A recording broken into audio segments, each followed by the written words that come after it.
Bonjour, il y a quelque temps, je vous ai promis de vous préparer pour cette fin d'année une série spéciale sur le thème de l'amour. En effet, la période approche où nous célébrons Noël, la naissance de Jésus-Christ. Pour beaucoup d'entre nous, c'est l'occasion de se retrouver avec des personnes proches qui nous sont chères. Aussi, j'ai pensé que c'était un moment idéal pour parler d'amour. Dans cette première vidéo, je vous propose de répondre à une première question: pourquoi parler d'amour?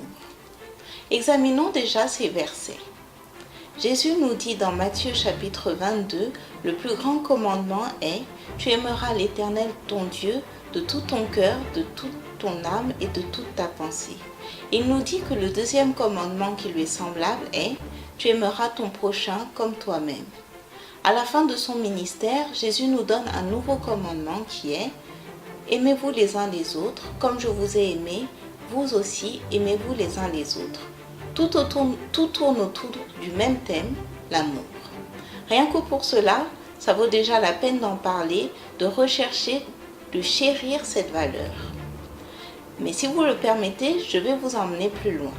Examinons Jean 3, verset 16. Car Dieu a tant aimé le monde qu'il a donné son Fils unique, afin que quiconque croit en lui ne périsse point, mais qu'il ait la vie éternelle. Ce verset nous apprend que la motivation de Dieu, ce qui l'anime, ce qui le conduit à agir, c'est l'amour.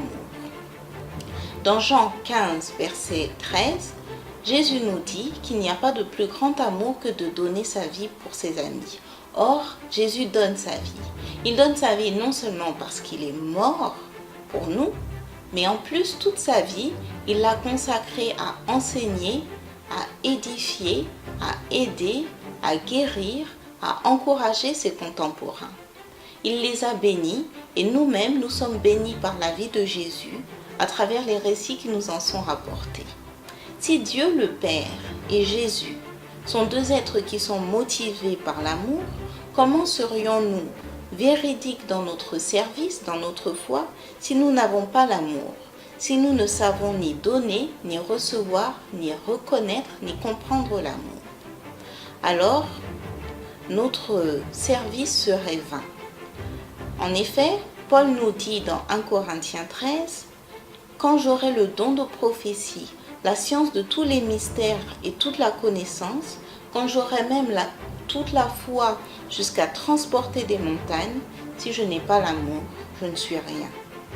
Et quand je distribuerai tous mes biens pour la nourriture des pauvres, quand je livrerai même mon corps pour être brûlé, si je n'ai pas l'amour, cela ne me sert à rien. » Nous voyons donc que l'amour est une ressource, un élément fondamental à notre service et à notre vie de chrétien.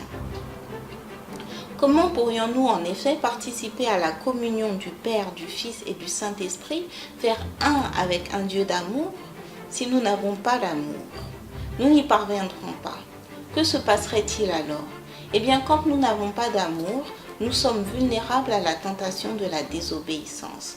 En effet, si j'aime, je désire plaire et donc j'obéis. C'est aussi quand il n'y a pas d'amour que surviennent les jalousies, les disputes, parce que nous n'avons pas la capacité de nous réjouir du bonheur des autres et nous perdons la patience, l'humilité, la compassion nécessaires pour supporter et endurer, accepter les autres. Je crois que la plupart des problèmes du monde et même de l'Église seraient résolus si chacun faisait preuve d'amour.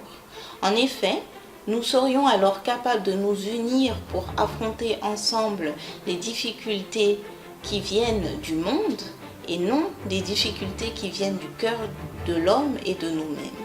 Or, nous savons que Jésus a vaincu le monde, alors nous serions forcément vainqueurs. Songez à ceci, la Bible ne cesse de nous inviter, de nous exhorter à cultiver, à rechercher l'amour, à travers par exemple des versets comme « Soyez parfaits dans l'amour » ou « Recherchez l'amour » ou encore « Petits enfants, aimons non en parole et avec la langue, mais en action et en vérité. » L'amour, c'est important, c'est fondamental.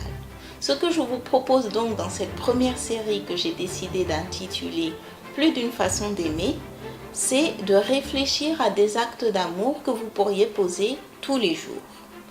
Je vous encourage à accompagner cette démarche de la méditation et en outre de la lecture de 1 Corinthiens 13, le chapitre du Nouveau Testament qui nous parle de l'amour. En effet, les actes d'amour vont vous permettre d'explorer l'amour à travers la dimension de l'expérience. Pour explorer la dimension de la vérité dont Jacques nous parle, il faut l'explorer avec le cœur et l'esprit. C'est pourquoi la méditation et la prière seront nécessaires. J'espère que cette petite série vous plaira et que je pourrai vous accompagner jusqu'à la fin de 2016 pour terminer 2016 en beauté et commencer 2017 du bon pied. À bientôt sur Évangile et Bonne Nouvelle.